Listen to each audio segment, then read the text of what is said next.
Within about 4 hours, over 3,000 Americans were killed at one place. Why would you go out, kill yourself, and kill so many other people? They were terrorists. Because They were they're terrorists. crazy. They were more than. They were terrorists. Here's the real They were reason. trying to terrorize. Straight up. Because they serve the devil.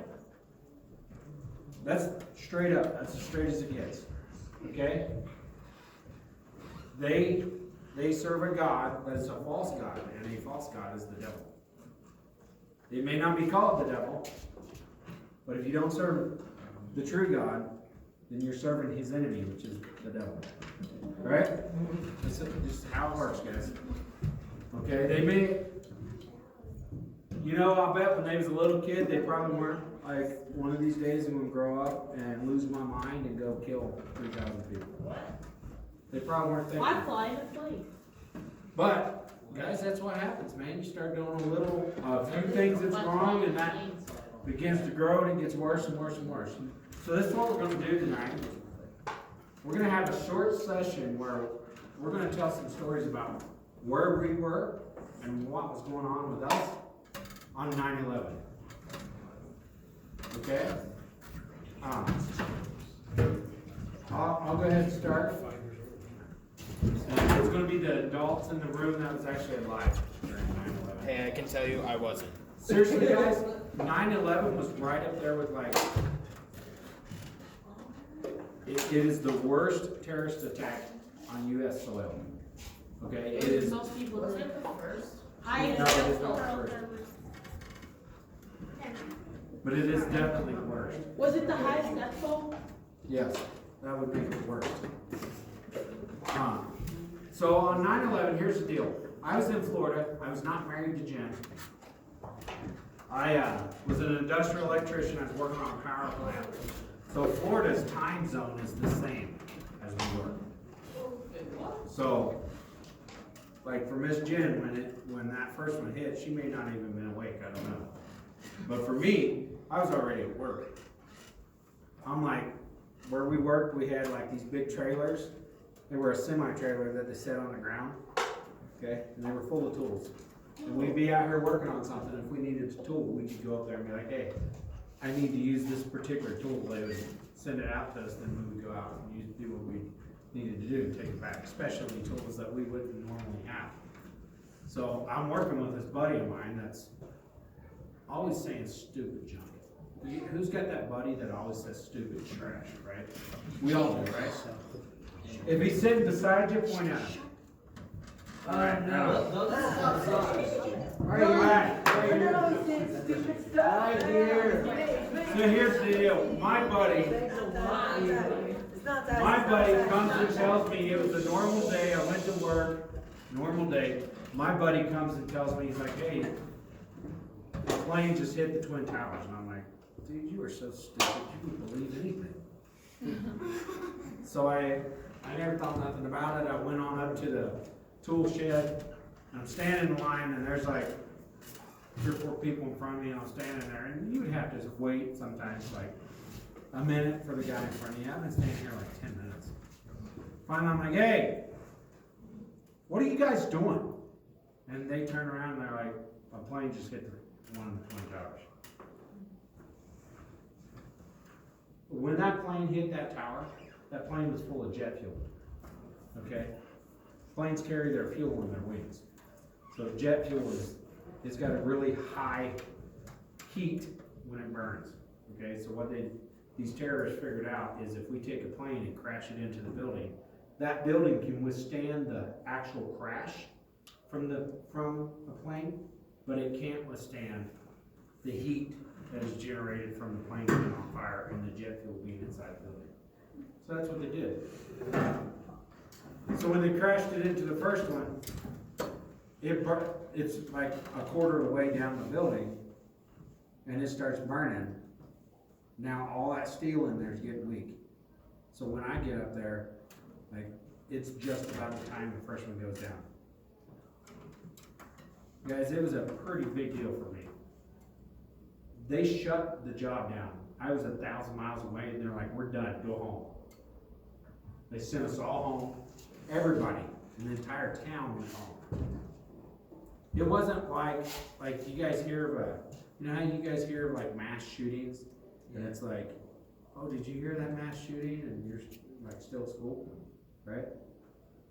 Or for me, I would be at work and we hear about a mass shooting. It's like, hey, there was a mass shooting in Dallas this morning. And life here just keeps on going like it would normally go. It wasn't like that for me. They sent everybody home. Schools went home. The whole country shut down. No planes were flying, nothing. Except for the ones that were crashing. No, they'd already happened. That had already happened by the time they shut the country down. So for me, here's what was going through my head. So once we found out that it was Muslim terrorists, I'm in Florida. There's a lot of Muslim gas stations in Florida. They couldn't even unlock the doors. Like, people wanted to burn their buildings down with them inside. Because as far as they were concerned, your people just killed 3,000 of our people. It was a pretty big deal, and over the next few days, I would say at least the next week or two, churches were full. If anything, churches were totally full. There were people praying. The country was pulled together. It didn't matter if you was black, white. It didn't matter if you were Catholic. It didn't matter if you were Protestant. It didn't matter if you was a cop, and it didn't matter if you were like a gangster. When that happened, everybody pulled together. Like, literally. There were cops running into that building, firemen running into that building, people that hated cops running into that building with them. Because it wasn't about, you're on that side, now on this side. It was about, we're all Americans. And we all just got hit, basically. I'm gonna let, Jenny, you wanna go?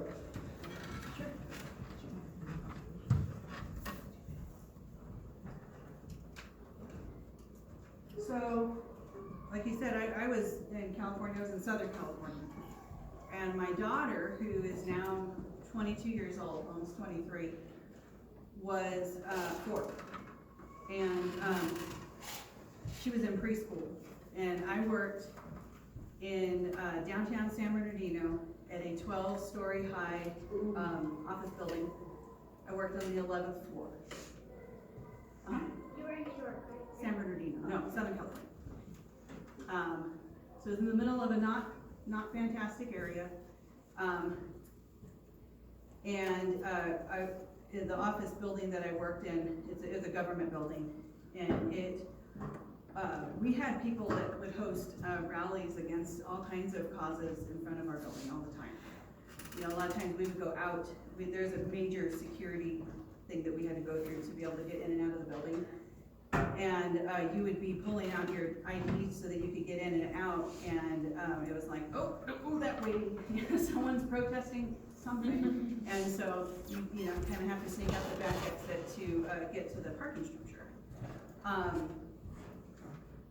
Anyway, that's where I worked. And so I got up that morning, and part of my routine every day was I would get up and I would turn on the news, turn on the TV, turn on the news, and then go get my daughter up and start getting everybody ready. You know, she's going to preschool.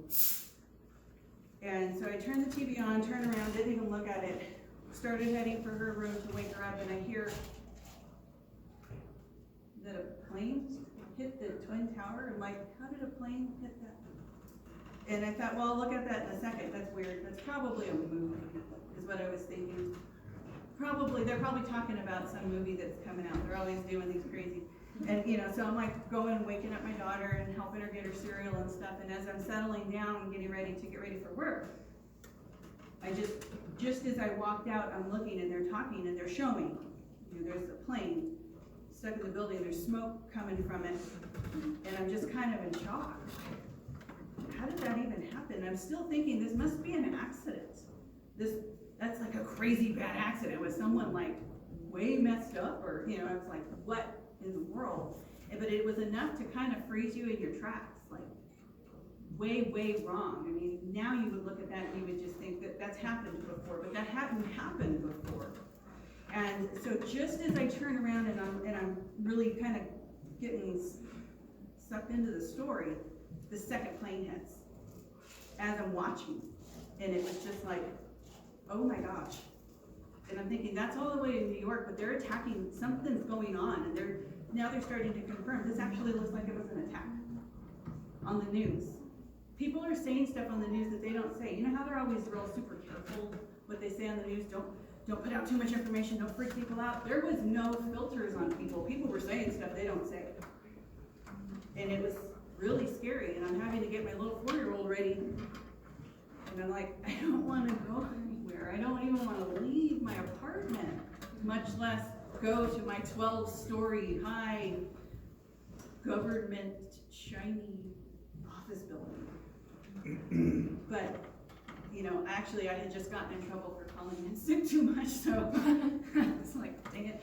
So I dropped her off at preschool, and I went to school, I went to work, and when I get to work, everybody is around any TV they can be around. There was like a traffic information center at the building where I worked, because Caltrans and CHP worked out of that building also.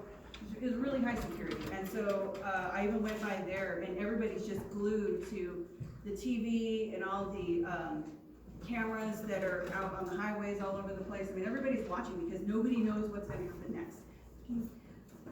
People that are leaders in this, in the building that I worked in are like, they look scared. It's kind of like, you know how it's not that scary until you realize like your parents are scared, and then it's like, oh, this is for real. It's like, oh wait, now the adults are scared, wait, something's intense. And so that's kind of how it felt. So I went up to my office, and everybody in the office, like nobody's turned on their computers yet, nobody's done anything yet, we're all just standing around talking, and someone's got a radio on, and we're waiting to hear what happened. And in the car on the way, the third plane hit. The Pentagon, and it was just like, so when the plane crashed into the Pentagon, my brother at the time worked for the Department of Defense and was at the Pentagon probably a couple times a month for meetings. And I didn't talk to my brother all the time, so I had no idea if he was there or not. So I immediately, well, we didn't have cell phones.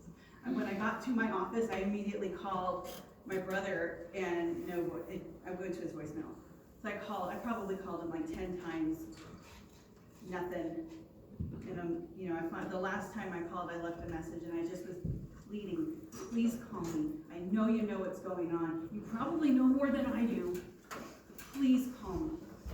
And so about that time, my boss was on vacation, and so one of the other bosses came into our area, and he said, look guys, this is just too intense.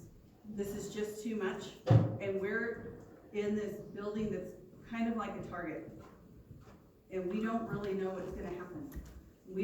There's no rhyme or reason necessarily to what's going on, but it sure does look like they're targeting the government.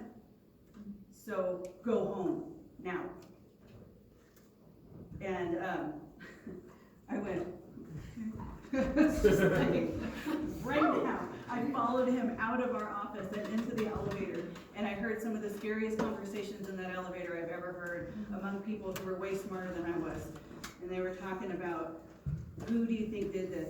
Who had said, I guess people would have already said that they were responsible for it. What do you think is the cause of this? Do you think that they're declaring war on our nation? I mean, some seriously scary things. And, yeah, keep in mind, guys, that like me and Jen was in our early 20s. yeah, I mean, it was before we met. I was in my early 20s. And this is before I knew the Lord, too, by the way. So hope was kind of not my friend. I was scared.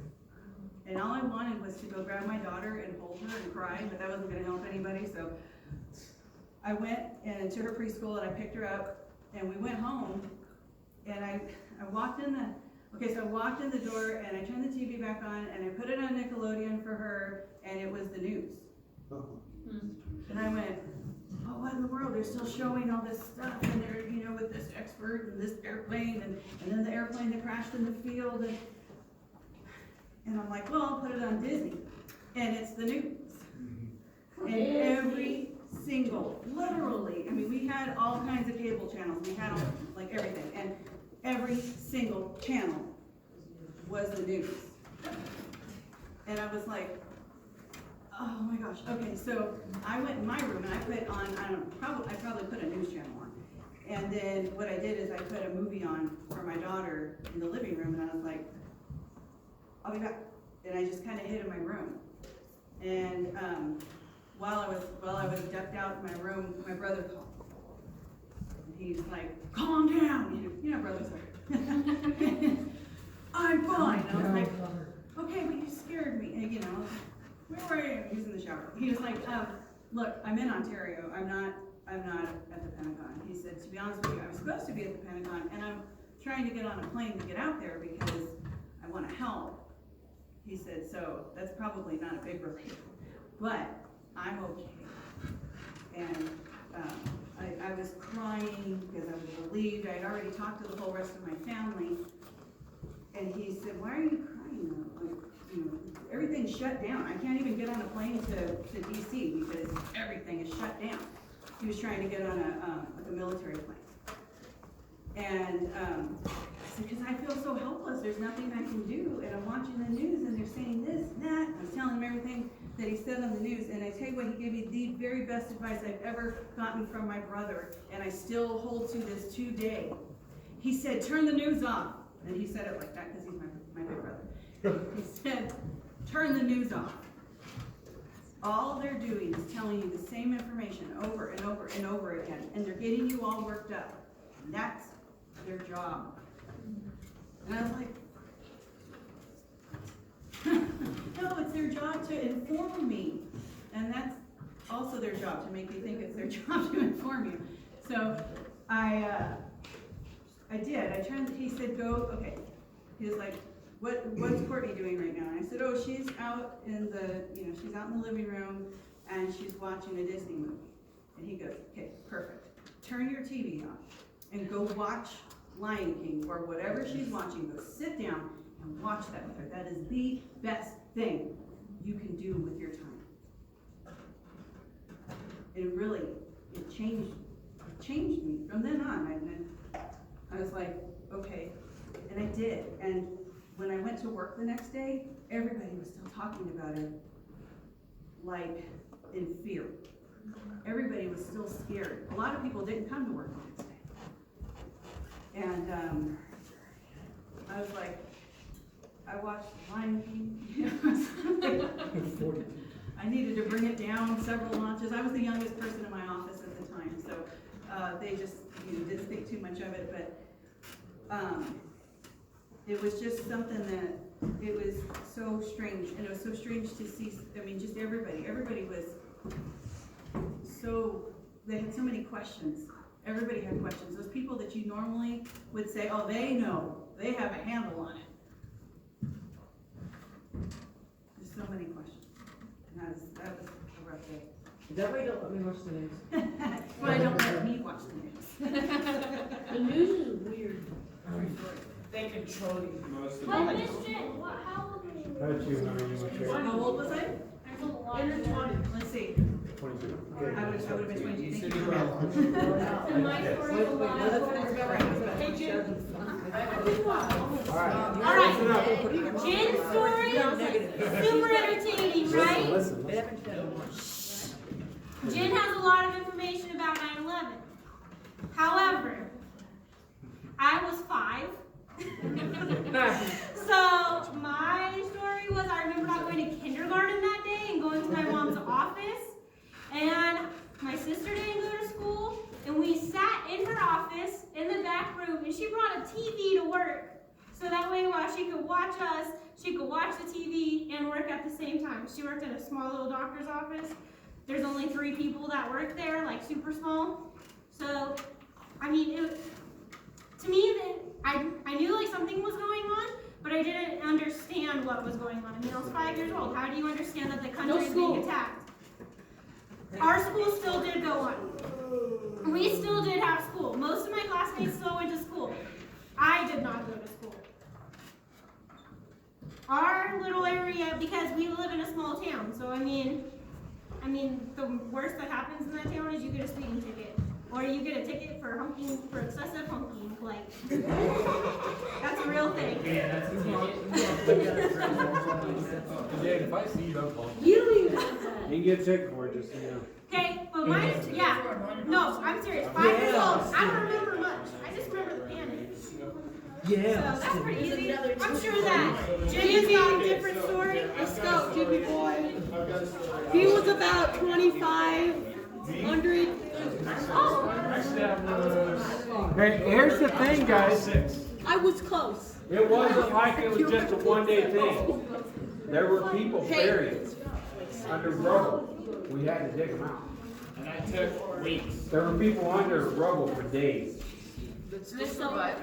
They survived. Yeah, and some people like they were like almost dead, and then they died. So, as you can do the math, since I'm 54, I was 36, and A young 30-year-old in oh, his God prime. bless you, son.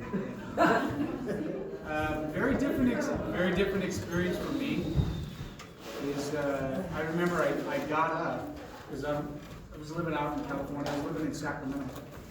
And I got up, doing my little morning routine, get ready for work. So the attacks had already happened. And then I turn on the TV while I'm having my coffee, and then, so just like Jim was saying, is that it was on a loop. The news was just on a loop. It was over and over and over, and I'm like, just getting like sucked in. It's like, what? And it's kind of like, I don't know, maybe the way I'm wired is I compartmentalize things, and it's 3,000 miles away. And so it was kind of like watching a movie. But you watch it and you see what's going on, and then my roommate came out and I was like, did you see this? So it was more like, is this really going on? You know, it was just, and so it was like mesmerized in a sense. It's tragic, but watching the news, I didn't get that advice. I watched a lot of news, but then I had to go to work, and so everybody was watching it. And so, you know, as you're telling the stories, I'm like, well, what can I share? What can I share? Is that, I mean, it just was a horrible, horrible event. But it changed, really, the world. So if you've ever flown, who here has flown?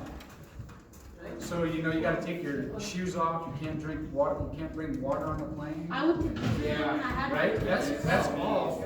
I had this big bag. That is all about. Hello. Hello. Hey. Hello. Hey. I asked a simple question. So all that is because of terrorism. You know, all those things and the security and what we call now an inconvenience, it's saved our lives, really. Countless lives have been saved by a lot of things. So if you fly, you're in a long line, suck it up because it's for your own safety and it's good stuff. But you know, Dan, you touched on something, and you know, we can all share the stories about how horrible it was, but there were so many miracles that happened. You know, I have a friend. He lives here in Susanville that worked in the World Trade Center, and he had just moved to Sacramento a week before the attack. The plane hit like 1 story above his office, and so more than likely he would have been dead, right?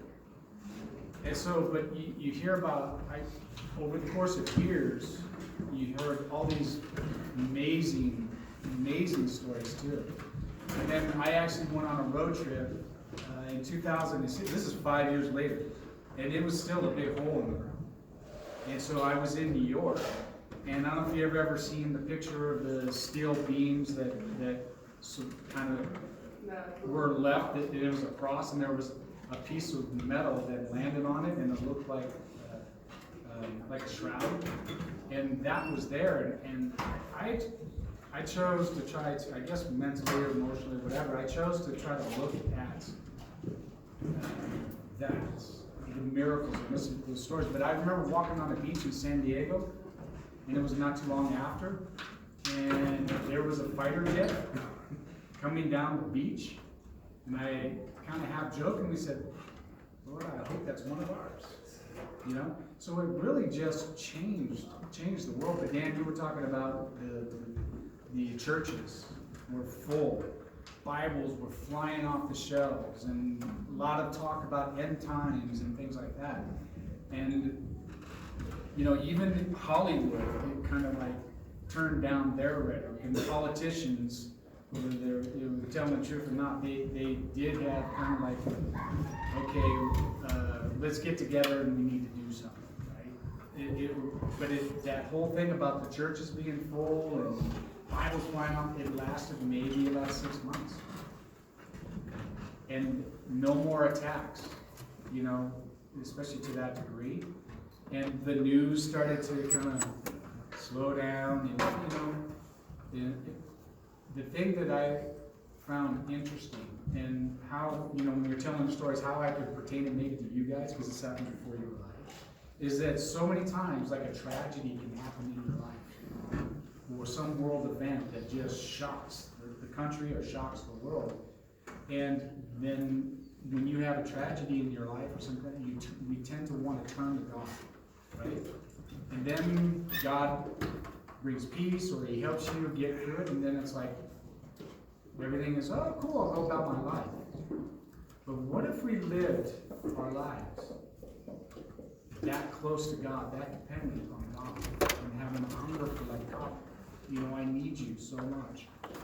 Instead of just kind of like chilling. And I'm talking to myself because right before service, I'm like, oh my gosh, it's 9/11, right? And so you get sucked into the complacency of it all, you know? You don't, and so it's good to reflect on these things, but you know, there's going to be some things that are going to happen in the country. There are things that are going to happen in a town. There's things that are going to happen in your life.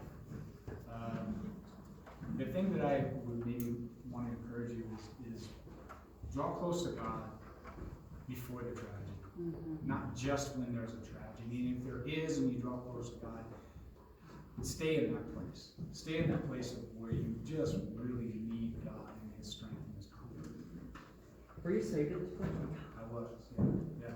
So I had a, you know, biblical, I didn't get caught up in the whole end time, you know, Jesus is coming kind of thing, because I just know there's other signs that need to happen, but it doesn't matter whether Jesus comes now or He comes 1,000 years from now. We're to live our lives really as if Jesus is coming right now. That's all I want to share. You want far, Jackie? Something about people being in the rubble. I read something. The rescue dogs were getting so depressed because they kept finding dead people that the rescue workers actually took turns burying themselves, so the dogs could actually rescue people. I read that somewhere.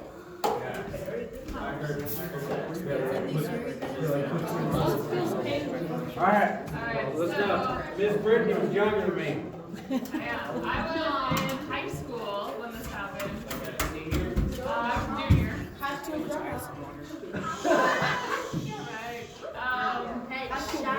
Hey, listen up. Show respect, please. So I was, junior, and we were in Bible study class. And I think we were just working on some assignment, and the teacher said, everyone needs to stop. The Twin Towers have been hit, and you all need to get together in groups and pray. And I didn't even know what the Twin Towers was. Like, I had no idea what they were talking about. I kind of like lived in this little bubble, you know, like, I don't know, just kind of sheltered. And so you turned on the TV, and you know, you see the two planes going in, the towers going down. And it was kind of like just in shock. And it was like how many people died, and why would this happen, and who would do something like that? And it just didn't make any sense to me. They're like, and the teachers were like, okay, now we gotta get together, we gotta pray. And I'm like, well, what do you pray for? Like, people have died. Like, I didn't really like understand the importance or the meaning behind prayer, honestly. I just kind of thought like, you know, prayer is maybe just like thinking good thoughts about people and like wishing the best. And so it didn't, like, none of it made sense. And I was kind of in shock. And then after that, so we just prayed, and then I think we were supposed to, you know, like class ended, we were supposed to go to the next class, and the principal just had us all come into the gym, and we all prayed together again for the city and the people, and then going home that night, my mom just had the news on, you know, all night, and it was like, you know, the plane crash, and, you know, it was just kind of overwhelming, and you almost feel like you're just kind of like a zombie almost. It was like, what just happened? You can't really, I don't know, I couldn't really process it. And then I remember listening to the radio the next day on the way to school, and it must have been like a Christian station, because they were saying how, you know, kind of like what Jimmy was saying, like it takes usually tragedy before people come to church, and they come together, and now the churches are packed, and people are, you know, buying Bibles and all that. But that it shouldn't take a tragedy in order to like to come and realize how much we really need God in our life, and how much we really do need His protection. And so it was, I don't know, it was, you know, it was such a horrible thing.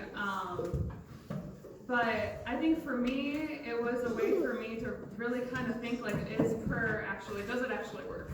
Does it change anything? Is God really listening to me? Because I just kind of grew up in a home where it was just expected, but I never really had a personal relationship with God. So God, you know, He, like, if that's happened to you maybe, and you're not like 100% sure, like, does God really hear me? Like, you can ask Him, like God, show me that you're listening. You know, pray for something and ask God to show you, and He will. You know, He's faithful. But for me, it was over my head, is what it felt like. You know, it was like none of it made sense, and it kind of was like a way of just opening up. Like, there's this whole other world out there, and there's war, and there's oppression, and there's all these, you know, horrible things, and the importance of, you know, relying on God and praying together. And then you started serving. Yeah. Go ahead, John. She was the Hey, we'll do it. Next one, Gabe. Next one.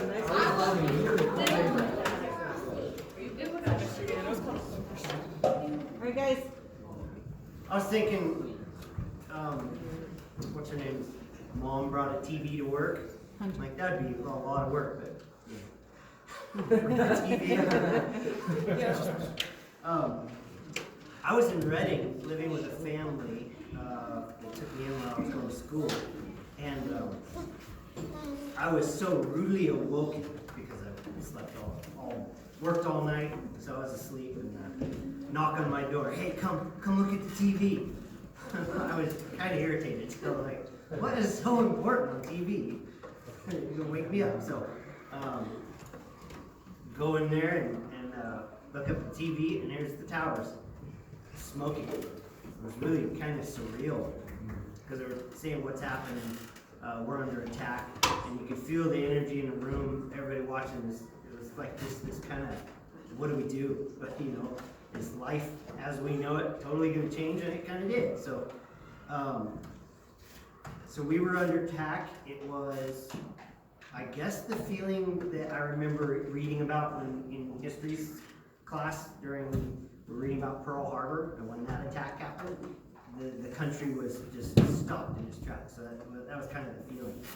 We were wondering, was this an attack, or are we at war now? Are the Russians attacking, or you know, what's going to blow up next, kind of that thing. So I did this thing where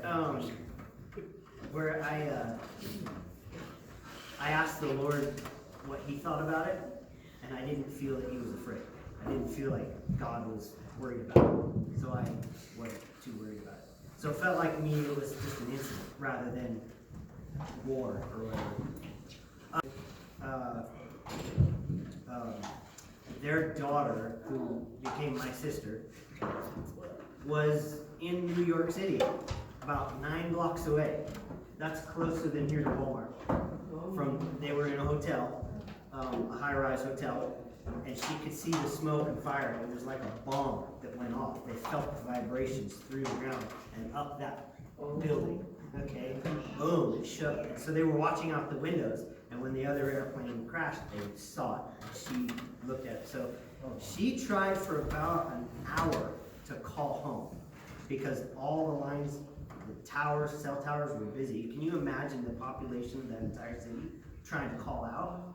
And, I mean, so what else did they attack was the feeling, like the power's down in that area. All the phones are not working. I mean, you can imagine the fear. So when she finally did make it through, she sounded like this. Like they were freaked out that she was like one of the victims, you know, like what happened? Where are you? So, you know, she was just scared and not knowing what was happening because she thought America was now at war. Aren't there millions of people in New York? Millions? 8 million. Is it 8 million? Wow. I didn't know that. Well, that's over the whole area. Well, Crazy. So I went to sleep after that because I asked the Lord, should I worry about this? And he just kind of gave me the sense of, no, it's all good. Come back to sleep. But like you said, Dan, Jimmy, you said it too. It was days after that. People were in that rubble for days and days. That tower, just the crash itself, took out 2,700 people. They're killed them. The flames were climbing up the buildings, and people were jumping out the windows rather than facing the flames and getting burned alive and suffocating. They jumped out because maybe there was a slight bit of hope that they wouldn't die when they landed on the ground. Straight up, that was all over the TV. Yeah, it wasn't filtered. It was You live. watch the news, people jumping out of the buildings. You're like, oh my God. Yeah, there was a lot of fear. We watched the movie. Yeah, There was a person that jumped out, the story that was burning, jumped out. yeah. So, who here knows first responders? Policemen, firemen, All the policemen. Do you guys know your paramedics? responders? Alright. I don't know any, but I know they are. Imagine those people you know, picture them in your mind right now, running towards the flames, running towards that building. Those people knew that they were probably gonna die once they went in there. That's the kind of sacrifice that Dan, that a lot of these people we know, they already signed up for it. I know my life's on the line when I go to state lives. We had another, I think it was 298 people, first responders, died by saving people because who had time to go get a respirator or a mask? They didn't. They just ran into it. So the debris poisoned people's lungs and their blood, and they were able to. They just kept going. They know they. dying from it. And that was just registered first responders. People that weren't registered first responders. Hundreds of them died because of this. There was another almost 200 people in the building from the Pentagon, and another few dozen that died by going into the Pentagon and saving those lives. One colonel, I think it was, suffered a bunch of third-degree burns, lost one lung because he kept going in, saving people. The fourth aircraft, people in the cabin overtook the terrorists and took them out, and that's why that plane crashed. It didn't hit its target. I heard, The plane that crashed. it's the reason, they all took the boat to see what they were gonna do, and then they overtook it, knowing that they were still. So basically what happened was, And it's headed towards the White House. this one guy gets a text from his wife, or call, or whatever it was, and it was basically what was going on in New York. And he starts telling the other people on the plane, and they were headed for the White House with that plane. And the people on the plane figured it out, that we're gonna die anyway, and if we're gonna die, we're gonna take this plane and not let them kill other Americans. That's incredible. So normal people, just like who's in this room, men, women, they took this plane over. They fought with terrorists, took the plane over. The plane wound up crashing and killing all of them, but it didn't kill a bunch of other people. Probably. And most of them were Californians from like Sacramento and all that because they were there, but they were coming back from the holiday. And then I don't know about that. one of the biggest things that impacted me was afterwards, like the gas stations, Arabs, anybody of Arab descent. I watched people that I didn't think had any hatred for other people ended up speaking hatred against people that looked Arab. And I had to remind a few of my friends. I said, man, you don't know these people. They had nothing to do with that. And they're just as terrified as we are because they're also Americans. And I saw racism come up a little bit because it was fear, is what it was. I felt really bad for a lot of those people. And then the other thing that I really liked was seeing an American flag on every single doorstep in America. That was amazing. It felt like a victory when the planes went back up into the air like 3 days later. I remember seeing like the first plane. I'm going, yeah. It was like, okay, we're not gonna give in to it. Yeah. Do they start off with no passengers on the plane? Oh, that does remind me. Israel, for years, their security tried to warn America, your passenger planes are so unsecured. You can get taken over so easily. And so after 9/11 happened, we finally listened to Israel and tightened up our security. The thing is, That's why we guys, have the TSA. the last time the United States had felt this kind of impact was Pearl Harbor. Oh, wouldn't be shit. Pearl Harbor was like 1940. Yeah, they blew up. 1941, actually. This big shipyard Ah. in America. It was just a harbor in Hawaii, and the USS Georgetown went down. No, So that's the thing, guys, just understand that, listen, on 9/11, the reason my generation takes it so serious, what's up, buddy? I'm not saying, I think this, but like, do you think God was sending us a message that, to like, not ignore the terrorists? Because we trained Osama bin Laden to like make bombs and all that, because he was against Soviet Russia, but not, I don't know about And we also taught them how to fly. We taught a lot of people a lot of things, guys. Do I think God was punishing the United States? No. I don't. The Bible says it'll rain on the just as it will on the unjust. In fact, on a given day, the World Trade Center is about 500,000 people pass through. On that particular day, people that had never, listen guys, on that day, people that had never missed a day of work woke up and was like, something is telling me don't go to work. And they didn't go. Half the people that were supposed to be in there were at home. They never even went, or they hadn't got there yet. Yeah. one of the people that was working there, his dog like said something before the planes even crashed, and then his dog like pulled him out of the thing. It's There- like running downstairs. There is story after story after story after story of how God intervened on the behalf of Americans, different Americans. There's stories about the last survivor that was actually pulled out of the rubble. Now, I want you guys to picture this for a minute. You're in a building, it collapses. You're still alive, but you're buried alive. Okay? This particular woman had give up believing in God. She had give up believing in God. She was raised in a Christian home. Had give up believing in God when she was younger. There is no God. Why even mess with that? I'm just going to live my life. Until she got buried. Now here's the thing with being buried alive in rubble. When they bring machinery in there, they can't move that rubble until they've searched it by hand. Because if if they take a backhoe and try to dig a hole, dig you out of something, and your arm gets stuck, it rips your arm off. Right? Right? They had to do it all by hand. The last survivor was in rubble 27 hours.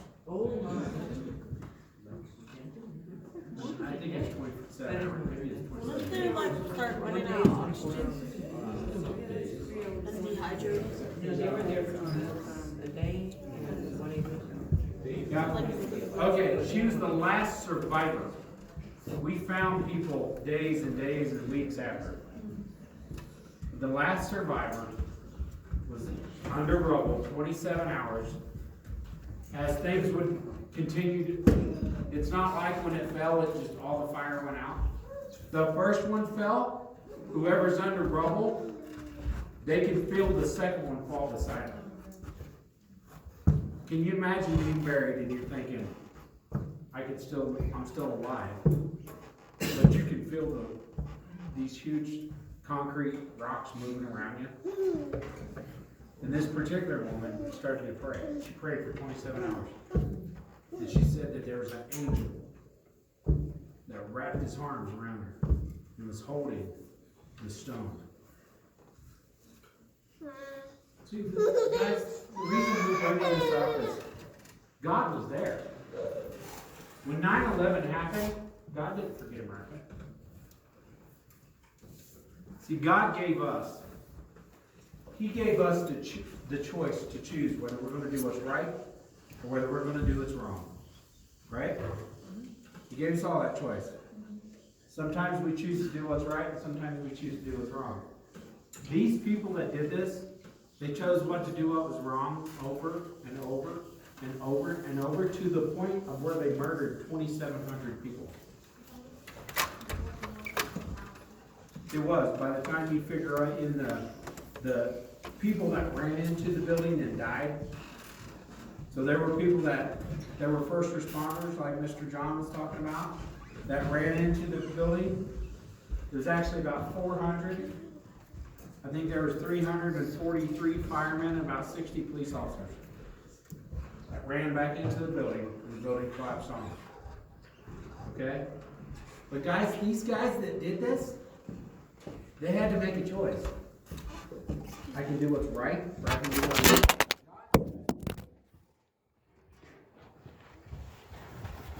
God said that His word is written on our heart. So when you guys go to do something, you know it's wrong. You know that thing you feel inside that's like, you shouldn't be doing that? We call it a conscience, right? Who does not have one of those? Oh, we all got one. Okay. You don't have one? He doesn't have one yet. I don't think. Okay. Here's the thing. Hey, listen. These guys that started doing this when they were younger, they started at like your age. Started being trained to kill without caring about the people they're killing. And it just continued to progress and get worse and worse and worse. Until the point where they were like, I hate this group of people enough that I'm willing to kill myself and all my buddies to kill them. That's where it got to in their head. Now God gave us all the choice, right or wrong, right? The thing is some people say, well, why would God let this happen? Because God loves us. That's why He lets it happen. Does that make sense? Kind of doesn't, does it? Think about it like this. If God made you do everything that you were supposed to do you have free will? No. No. You're a slave. He doesn't want slaves. He wants people that loves Him out of their own free will. He can force you to do it. I mean, there's no doubt about that. God can stop your heart. He can literally force your muscles to move against your own will. He can do that. Without even doing anything. Right? Just think about But He doesn't. He chooses to let us make our own decision. And sometimes when people make bad decisions, then He steps in for the people that are trying to make better decisions. The people that don't know that these people are making these bad decisions. The people that were like, I'm in this building. I'm handicapped and I can't get out. And I'm alone. What would you think about that? I'm in a building that's on fire. The elevators don't work. That building's already fell. I'm in one just like it. I'm handicapped and I can't get out. And I'm by myself. How would you feel? Would you be afraid? Yeah.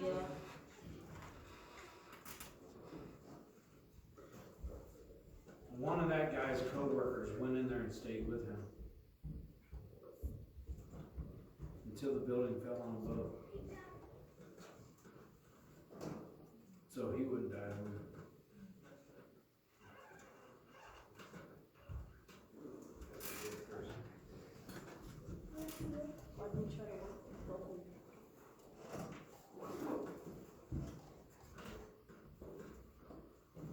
That's where we're supposed to be.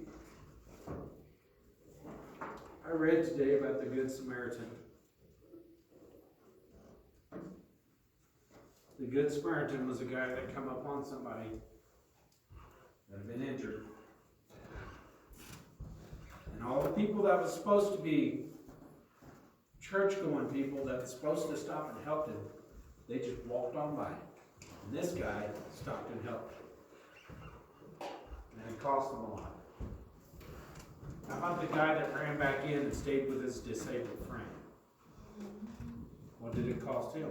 His wife. But his kids. They're about your age now, a little older. What it cost them. Their dad and father.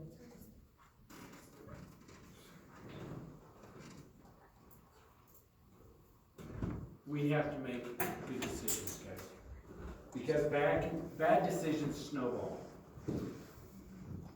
And we may think, I can make bad decisions, and those bad decisions are only going to affect me. But that's not how it works. Your bad decisions affect everybody that you come in contact with. And your good decisions do too. There was a lot of people that made good decisions in 9/11. And it affected people that they come in contact with.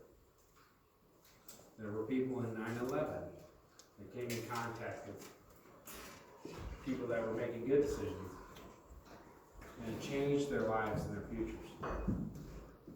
It's a big deal. That's why 9/11 is such a big deal to us, guys, because we think about that kind of stuff. We think about these fellow Americans that laid down everything for their friends. Laid down everything for people that didn't even know.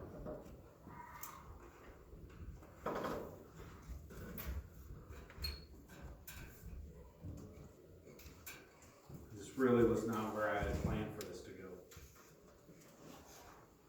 It just kind of went there anyway. We have to make sure we're making good decisions. Because our bad decisions and our good decisions can affect so many people in our future. Billy Graham made some good decisions, right? You know who Billy Graham is? He preached the gospel to millions of people. Millions. He made good decisions when he was young. He had to choose between bad decisions or good ones. Just like we do. And if we could choose good decisions, we can affect so many people. You know what I mean?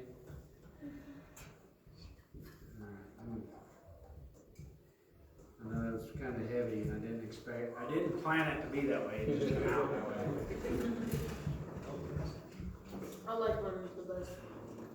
If you guys get a chance, you should really read stories about the Twin Towers. There are story after story after story after story of bad things that was going to happen, and God stepped in the middle of it and said no. I read a story shortly, a few days after I read the story, there was a guy that shared that it was his turn to bring in donuts for the office. They had this rotation of people that, you know, and so it was his turn to bring in donuts. And he said he was on his way to work and he went, ah! And he turned around and he went back and he was so mad because he said, stupid donuts, it's gonna make me late because it's my turn to bring the donuts. And so he went back and he got donuts, and that's when the building that he worked in fell. Were you in? No, I was in Southern California. But I wanna encourage you, somebody told me a little bit ago, I'm gonna go home and I'm gonna ask my parents where they work. I highly encourage you, if you haven't already had that conversation with someone other than, like us, go ask. It's crazy because we all had that time of just that stillness, like everything around you just stopped, and everybody kind of has a different story, a different spin on it because of where they were and whether or not they were in church, and whether or not they were a kid or had kids. I highly encourage you, when you get home, ask, hey, what was life like for you? Where were you? Everybody remembers where they were. It's one of those things that Everybody. If they were alive and old enough to have remember it, they knew exactly where they were. Yeah.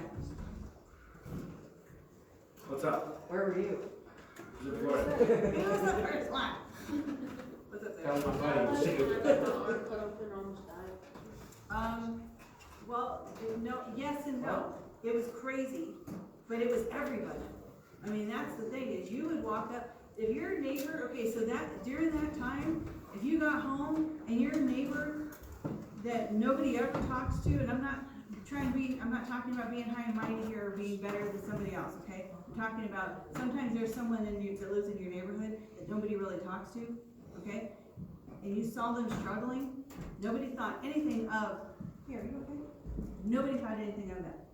Nobody thought anything of checking in on somebody, checking in on each other. It didn't matter. If you were arguing with that person yesterday and you guys said terrible things to each other, Didn't matter. it did not matter. There was so much unity, it was amazing. You had something, what's that? Oh, so my dad, what his story was, because he told me and Doug, he got up that morning and he went to the shooting range because they had to go get qualified for the prison. Well, they were, I think it was around 7 or 8, I can't remember what time he told us. But they said, hold your fire, and they said a plane just went into the Twin Towers, pack up your guns and go home. And then once he got home, he went into his apartment and just started watching the news. Guys, it was Everybody like, just shut down right now. like seriously, half the country was like, how can I get to New York to help dig out my fellow Americans? I mean, it was complete devastation, Reggie. It was nuts. It was nuts. Yeah, other states were sending all kinds of assistance. Yeah. What's up, Levi? Doesn't God want us to live a happy life? Why did the other countries think of it? Well, let's talk about that a little bit. It depends on the country. The Arab countries were dancing in the streets, Literally. literally They were celebrating. partying in the streets. They were so excited that the United States was struggling. Straight up. It did. Israel mourned with us. A lot of countries did, but there were countries that were glad. They were happy. Called Saudi Arabia and called and said it was not us. But Even now, like on that song "When the World Stopped Turning" by Tim McGraw, I think there's like always fresh comments on 9/11 from Arabs about how glad they are that Americans were killed and how happy it is and how much of a great moment it was. Straight up, guys. Why would you blow them up? Part of that is, well, because here's the deal. The reason it's such a big deal that the United States is a Christian nation is because we believe we're supposed to go out and tell the rest of the nations about Jesus. But it's not every person in those countries. You know what I mean? It's not like an entire country, all the population went out in the streets and started dancing. But there are countries that hate us. There are countries that hate that we love Jesus. They hate that we're free. I mean, honestly, guys, what's up? What about Russia? I think Russia was good. I think they was. They became our I think that allies. they were happy. They weren't really in it. No worries. The Russia thing was is, in it was an 1912. Arab nation, a Muslim nation, and that was dancing in the streets, and it was Muslims that attacked us. It wasn't the entire nation. But it wasn't everybody. It wasn't like every Muslim in the world was like, yay, let's kill all the Americans. So that's not true. But I'll tell you what, it sure didn't feel like that at the time. I had been saved about a month when this happened. Oh, And I'm here to tell you, I really thought about going into the local gas station that was owned by a Muslim and burning the place to the ground. But on that note, Wouldn't have meant it. with that being said, I was not saved yet. But I worked in the office that I was telling you guys that I worked in. You know what eclectic means? A little bit of There this, a were little bit so of that. many different backgrounds. There were so, I mean, different anything. It was there, okay? There were people from all kinds of different countries, all kinds of different religions. There was all kinds of different people that worked in that office. So, and as a matter of fact, the gentleman that came and told us, this is, you know, our building is basically a target, everybody needs to go home now, was Muslim. It was very confusing for a lot of people because it was kind of like, but It was very confusing. but it, you know, I didn't want to hurt anybody over it. I just had so many questions. You know when you see someone like in